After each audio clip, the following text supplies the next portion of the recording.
off the 12. That is a really good call. Nothing can be more dangerous than hitting a piece of steel like that at speed. That's happened in Formula One races. That's happened just about everywhere. That's something you cannot have, but it is very uncharacteristic of Penske to have that. We have had a lot of things happening so far. Here's the latest drama.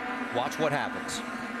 The red car in the back there almost tried to leave earlier than when the crew was ready. And then you can see on the bottom side there, the 12 of Will Power just left even before the fuel probe was actually removed from the car. Both crews look very nervous. A lot of pressure. Remember, these crews will on the right front, he got released. He was released. He was released. That wasn't his fault. It's him out of the race. Well, 500 miles was a long time right now for a different strategy. Maybe he'll be back up there. All right, while we're under our third caution, let's go side by side. Right now, Dario Franchitti is your race leader. We've had 3 different leaders, and the captain looks concerned.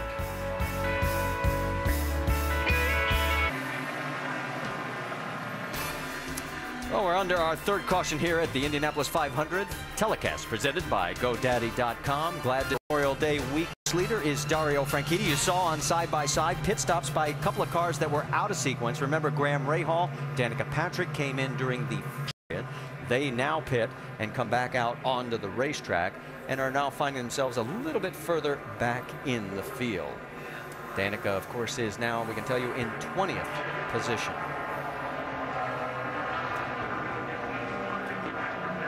Now let's go back and show you some of the action. See if you would call this blocking, fellas. With a car in the front there, the white and purple car. Oh, Graham Rahal just takes Dario Franchitti all the way down to the line to hope that he would not be able to go past. Let's listen to see what he said.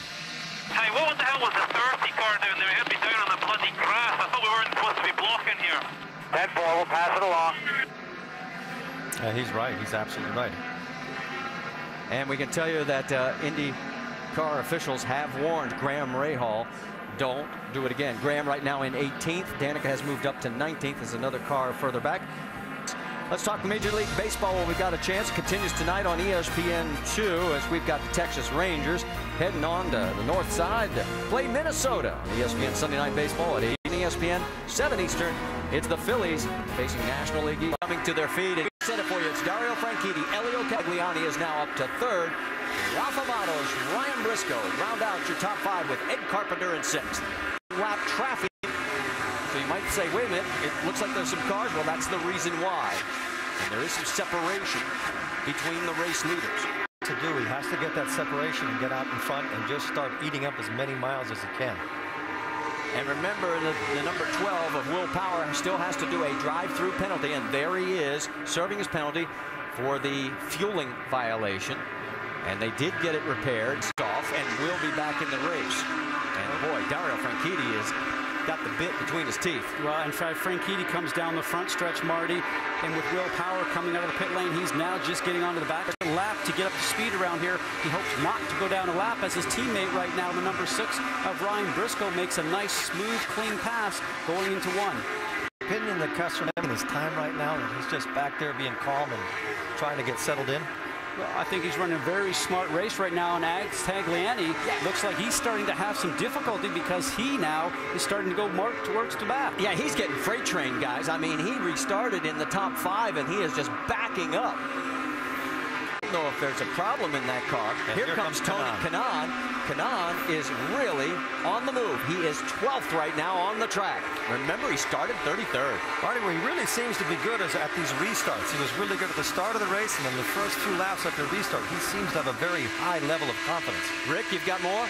Well, yeah, he's got a little bit of a secret weapon this weekend. That's because Steve Horn is his strategist. You might remember that name from the True Sports days, from Tasman days. He's the guy who engineered Tony Kanaan to an Indy Lights championship. When they needed somebody, Tony Kanaan was the one who put the phone call and said, that's the guy I want in my box.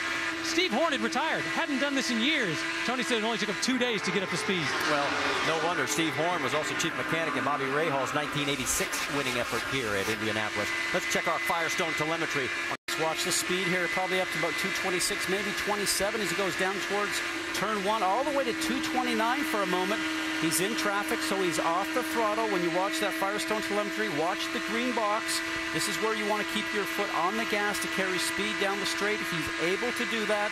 fifth gear. He might switch up to 6 as he starts to go down the stretch. There it is.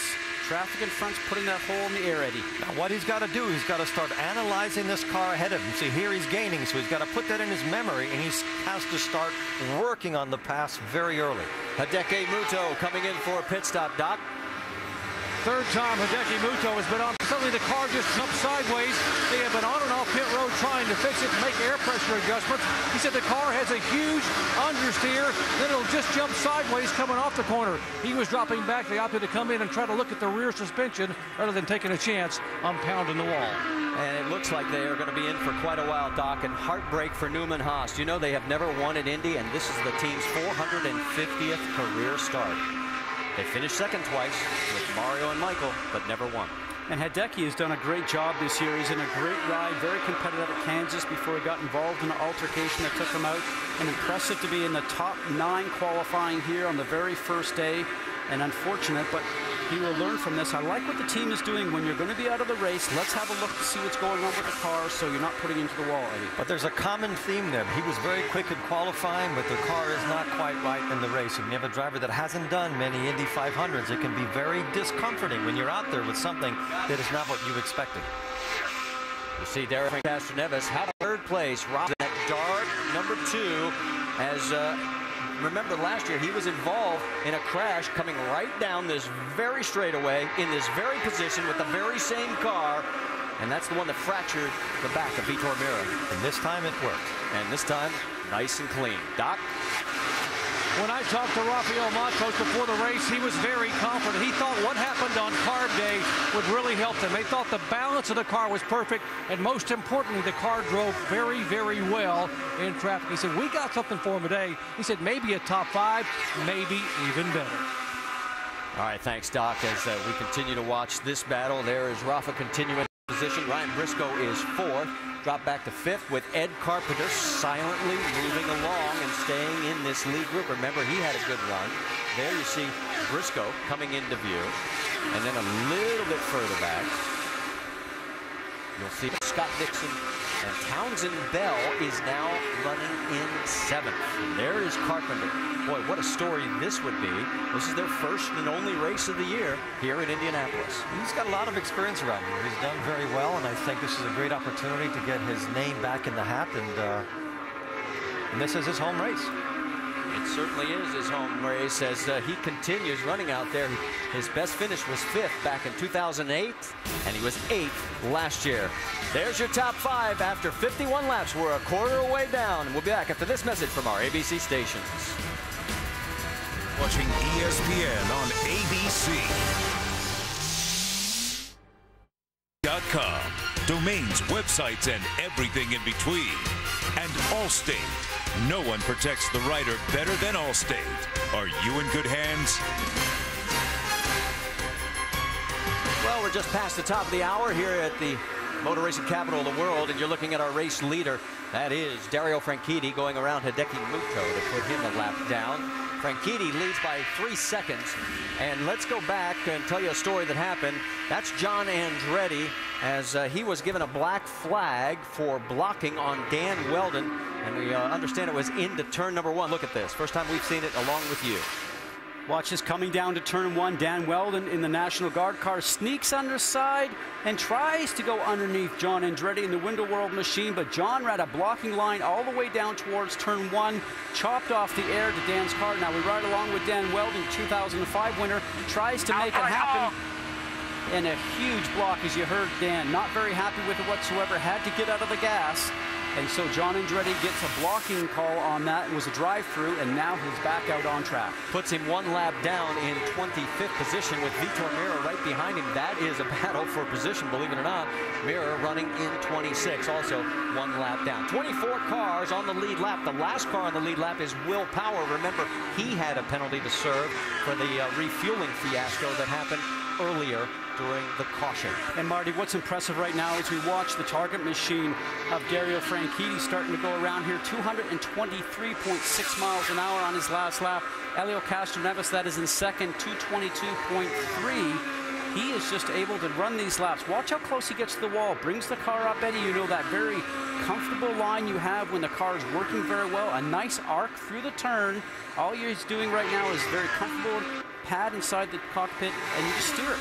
He has that beautiful thing, you should love it, Indy, and it's called clean air. Nobody's in front of him.